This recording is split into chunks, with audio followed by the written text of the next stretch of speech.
வணக்கம் மக்களே! நான் உங்கள் மிஸ்டர் கிடோன். இன்னைக்கு வீடியோல ஒரு முக்கியமான ஒரு ஜியோ பொலிட்டிக்கல் சினாரியோவ தான் நம்ம பார்க்க போறோம். அதாவது இஸ்ரேல் ஈரான் மேல நடத்தின அந்த ஏர் ஸ்ட்ரைக் தாங்க. இது ரொம்ப ரொம்ப பரபரப்பா இருந்திருக்கு. இப்போ ஆஃப்டர் அவங்களோட அமாஸ்க்கு அப்புறம் உக்ரைன் வேர்ல்ட் வார் ஐ மீன் ரஷ்யா வெர்சஸ் உக்ரைனுக்கு அப்புறம் இஸ்ரேல் ஹமாஸ்க்கு அப்புறம் ஒரு மேஜர் கான்ஃப்ளிக்ட் நம்மளோட ஆப்பரேஷன் சிந்து இருந்தது. ஆஃப்கோர்ஸ் இந்தியாவுக்கும் பாகிஸ்தானுக்கும். அதுக்கப்புறம் பார்த்தீங்கன்னா, ஒரு ஜியோ பொலிட்டிக்கல்லி முக்கியமான திருப்பம் பார்த்தீங்கன்னா, இஸ்ரேல் 12ஆம் தேதி அப்புறம் 13 அந்த 2 நாட்கள்ல அந்த ஃபோர்ட் நைட் அந்த அவங்களோட டயத்துல நைட் டைம்ல டெஹ்ரான்ல உள்ள சில முக்கியமான இடங்கள்ல ஏர் ஸ்ட்ரைக் அடிச்சிருக்காங்க. அது எத குறி வச்சிருக்காங்கன்னா, அன்னைக்கு மார்னிங் பிரீஃப்லயே இஸ்ரேலோட பிஎம் பெஞ்சமின் நேத்தன்யாஹூ அத எக்ஸ்பிளைன் பண்ணியிருக்காரு. இஸ்ரேலோட இறையாண்மைக்கு எதிரா அவங்களோட இஸ்ரேல் த்ரெட்டா ஈரான் இருக்கு. முக்கியமா ஈரான் டெவலப் பண்ற நியூக்ளியர் ஃபெசிலிட்டீஸ் அவங்களோட என்ரிச்மென்ட் புரோகிராம் எங்களோட வெரி சர்வைவல்க்கு இது ஒரு பெரிய த்ரெட்டா இருக்கு. அதுக்காக நாங்க ஒரு ஆப்பரேஷன் ஆரம்பிச்சிருக்கோம். அதான் ரைசிங் லயன்.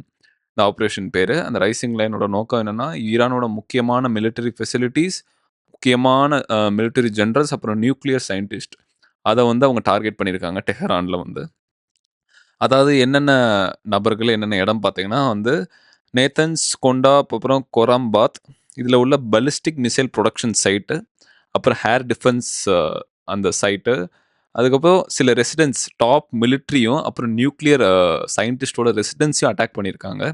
அதில யார் பார்த்தீங்கன்னா, முக்கியமான நபர்கள் பேரும் இருக்கு. லைக் மேஜர் ஜெனரல் முகமது பக்கேரி, அப்புறம் IRGC commander in chief Hossain salami, அப்புறம் ஜென் கோலம் அலி ரஷீத், அப்புறம் சயின்டிஸ்டான ஃபரியுதின் அப்பாசி தவானி. ஸோ இதில இப்போதைக்கு 78 பேர் இறந்ததாகவும், கிட்டத்தட்ட 300க்கும் மேல இன்ஜுரி ஆயிருக்கிறதா டெஹ்ரான் அறிவிச்சிருக்காங்க. இது இதுக்கு கவுண்டர் அட்டாக் பண்ற மாரி, ஈரான் கிட்டத்தட்ட 100 ட்ரோன்ஸ் லான்ச் பண்ணாங்க இஸ்ரேலுக்கு அதிகமா.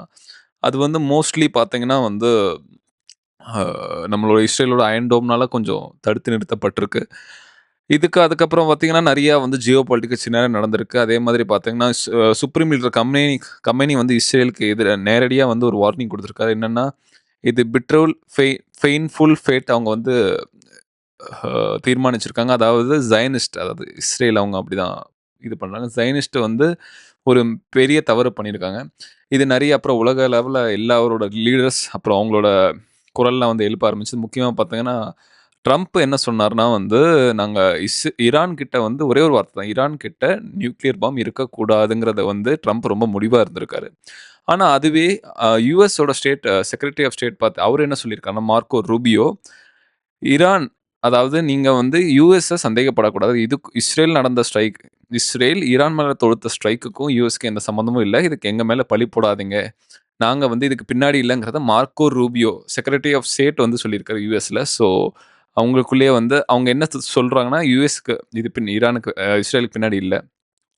அப்புறம் மிடில் ஈஸ்ட்ல உள்ள மத்த நாடுகளோட கருத்துக்கள் என்ன? அவங்களோட ஒப்பீனியன்ஸ் என்னன்னு பார்த்தீங்கன்னா, முக்கியமான விஷயம் பார்த்தீங்கன்னா, சவுதி அரேபியா ஆஃப் கோர்ஸ் ஈரானுக்கு சாதகமா சொல்லியிருக்காங்க. இஸ்ரேல் எடுத்த இந்த கண்மூடித்தனமான அக்ரெசிவ் அட்டாக் நிச்சயமா தவறு. எங்களோட பிரதர் இஸ்லாமிக் ஸ்டேட் மேல நடத்தப்பட்ட இந்த அட்டாக்க நாங்க வன்மையா கண்டிக்கிறோங்கிறது சவுதி அரேபியா தெரிவிச்சிருக்காங்க. அதே மாரி ஒமான் அறிவிச்சிருக்காங்க. இஸ்ரேல் நடத்தினது தவறான ஒரு செயல். அப்புறம் ஹமாஸ் இதுக்கு நீங்க ஒரு பெரிய பின்னடைவு ஒரு பெரிய எதிரொலி இருக்கு உங்களுக்கு அப்படின்னு ஹமாஸ் சொல்லியிருக்காங்க. ஈரான் அட்டாக் பண்ணது தவறு. அதே மாரி ஆஸ்திரேலியாவும் இத கண்டெம் பண்ணியிருக்காங்க. முக்கியமா பார்த்தீங்கன்னா, ஜப்பான், இந்தோனேஷியா அவங்கலாம் பார்த்தீங்கன்னா, இஸ்ரேலோட இந்த செயலுக்கு தவறு தெரிவிச்சிருக்காங்க. அதே மாதிரி ஜப்பான் பார்த்தீங்கன்னா, நியூக்ளியர் சைட் ஈரான் மேல இருக்க நியூக்ளியர் சைட் அட்டாக் பண்ணதையும் கொஞ்சம் தவறு சொல்லியிருக்காங்க. ஸோ, இதுக்கு இவங்களுக்கு 2 பேருக்கு நடுவுல ஒரு ஒரு ஒரு ரொம்ப போர் சூழல் தான் இருக்கு. அதே மாதிரி இதுல பெஞ்சமின் நேத்தன்யாஹூ சொன்ன ஒரு முக்கியமான ஒரு வரிய சொல்லணும். இந்த ஆப்பரேஷன் எவ்வளோ நாளுக்கு நீடிச்சிருக்குன்னா, நாங்க அத எலிமினேட் பண்ற அளவுக்கு எவ்வளோ நாள் தேவைப்படுமோ, அவ்வளோ நாள் வரைக்கும் நீட்டிச்சிருப்போம்னு ஒரு வார்த்தை சொல்லியிருந்தாரு.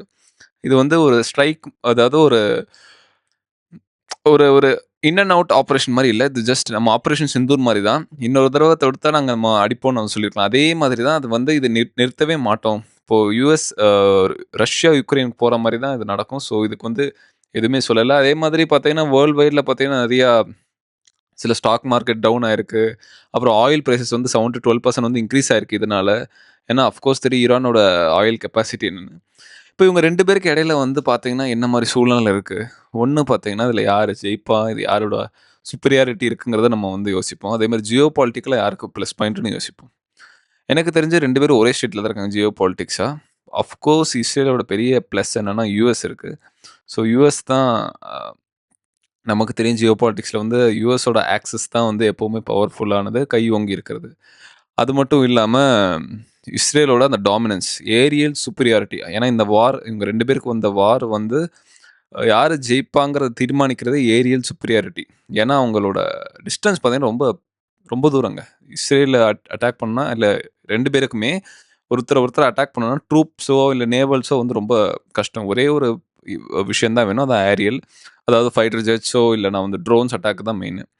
ஸோ, அதில பார்த்தீங்கன்னா, இஸ்ரேல் வந்து ரொம்ப சுப்பீரியர் இருக்கு. ஏன்னா, ஈரான் கிட்ட இருக்கிறதெல்லாம் பார்த்தீங்கன்னா, ரொம்ப ஒரு டீகமிஷன் பண்ணப்பட்ட ஒரு ஃபைட்டர் ஜெட்ஸ். எஃப்-4ஸ், எஃப்-5ஸ் அதே மாரி ரஷ்யாவோட பழைய சுகாய் இதெல்லாம் வந்து 60, 70ஸ், 80ஸ்ல உள்ள ஃபைட்டர் ஜெட் வச்சிருக்காங்க. பட் இஸ்ரேல் அப்படி இல்லங்க. எஃப்-14, எஃப்-16 அதுக்கப்புறம் ரொம்ப ரொம்ப முக்கியம் 5த் ஜெனரேஷனான நம்ம எஃப்-35ஸ வந்து ரொம்ப அட்வான்ஸ்டாவும், ரொம்ப குவாலிட்டியாவும் வச்சிருக்கிறது வந்து இஸ்ரேல். அது மட்டும் இல்லாம உங்களோட அட்வான்ஸ் அயர்ன் டோம் சிஸ்டம் இருக்கு. பராக் சிஸ்டம் அதுக்கப்புறம் வந்து பார்த்தீங்கன்னா, அவங்களோட ட்ரோன் டெக்னாலஜி, அவங்களோட எல்லா வகையிலும் பார்த்தீங்கன்னா, இஸ்ரேல் ஏரியல் சுப்பீரியாரிட்டி ரொம்ப பயங்கரமாவே இருக்கு. அது வந்து ஈரானுக்கு வந்து ரொம்ப பிரச்சனையா இருக்கு. ஈரான் கிட்ட இன்னொன்னு ப்ளஸ்னா, அவங்க ட்ரோன் வந்து அதிக அளவுல வச்சிருக்காங்க. தௌசண்ட்ஸ் ஆஃப் ட்ரோனுன்னு கிளைம் பண்றாங்க. அது மட்டும் இல்லாம 2வது முக்கியமான விஷயம், ஈரானோட ஃபட்டே மிசைல்ஸ். ஸோ அதோட ரேஞ்ச் பார்த்தீங்கன்னா, ஏற்கனவே தெரியும் நம்ம பாகிஸ்தான் கூட அத பயன்படுத்தியிருந்தாங்கன்னு நெனைக்கிறேன். ஸோ இதெல்லாம் பார்க்கும்பொழுது, நம்ம இஸ்ரேலுக்கு வந்து கை ஓங்கியிருக்கு. மிலிட்டரிக்கலா மிலிட்டரி டிஃபென்ஸ் ரீஜனா. செகண்ட் பார்த்தீங்கன்னா, எக்கனாமிக் பார்த்தீங்கன்னா, அஃப்கோர்ஸ் இஸ்ரேல் தான் வந்து என்னதான் கம்மியான ஜனத்தொகையா இருந்தாலும், அவங்களோட ஜிடிபி வைஸ் அவங்க தான் அதிகம். அதே மாதிரி அவங்களோட ஆர்&டி அதுக்கப்புறம் அவங்களோட எக்ஸ்பெண்டிச்சர் இந்த அவங்க இம்போர்ட், எக்ஸ்போர்ட்லாம் ரொம்ப வந்து பெர்ஃபெக்ட்டா இருக்கு. ஈரான கம்பேர் பண்ணும்போது. ஏன்னா ஈரானுக்கு வந்து நெறைய சாங்ஷன்ஸ் வந்து அறிவிச்சிருந்தாங்க. அவங்க நெறையா வந்து இந்த சில அவங்களோட பொருளாதாரம் வந்து பின்னோக்கி தான் போய்க்கிட்டு இருக்கு. இல்ல ஸ்டாக்னன்ட்டா இருக்குன்னு சொல்லலாம். இஸ்ரேல கம்பேர் பண்ணும்போது. ஸோ இது கிளியர் கட் வாரா இருந்தா, இஸ்ரேலுக்கு வந்து தான் ரொம்ப ரொம்ப பெரிய சுப்பீரியாரிட்டி இருக்கு. அதுல சந்தேகமே வேணாம். ஸோ இப்போ இருக்கிற இந்த பதட்டமான சூழ்நிலை பார்த்தீங்கன்னா, மிடில் ஈஸ்ட் வந்து கொஞ்சம் டிஸ்டர்ப் பண்ணியிருக்குங்க. ஸோ அது மட்டும் இல்லாம அது என்டையர் வேர்ல்டையும் அத அஃபெக்ட் பண்றதுக்கான வாய்ப்பு இருக்கு. ஏன்னா இஸ்ரேலோட முதல் நோக்கமே அவங்களோட மோட்டோவே பார்த்தீங்கன்னா, யாருக்கும் தெரியாத மோட்டோ என்னன்னா, அவங்க நாட வந்து நீங்க அடிக்கணும்னு நெனச்சாலே வந்து அத தடுத்துருவாங்க. அப்பேற்பட்ட இஸ்ரேல். ஸோ இவங்க 2 பேருக்கும் உள்ள மோதல் வந்து எந்த லெவலுக்கு போதுங்கிறத நம்ம பொறுத்து தான் இருந்து பார்க்கணும். இதுல இந்தியாவோட ஸ்டாண்ட் பார்த்தீங்கன்னா, நாங்க 2 பேருக்கும் வந்து இத எஸ்கலேட் பண்ணக்கூடாது. நம்ம வந்து ஒரு மாரி நியூட்ரல் ஸ்டாண்ட் தான் ஆஸ் யூசுவல் எடுத்திருக்கோம். ஸோ எப்படி போதுங்கிறத வந்து நம்ம பொறுத்திருந்து பார்ப்போம் கைஸ். ஓகே. உங்க எல்லாரையும் அடுத்த வீடியோல சந்திக்கிறேன். அன்டில் தென் பாய்.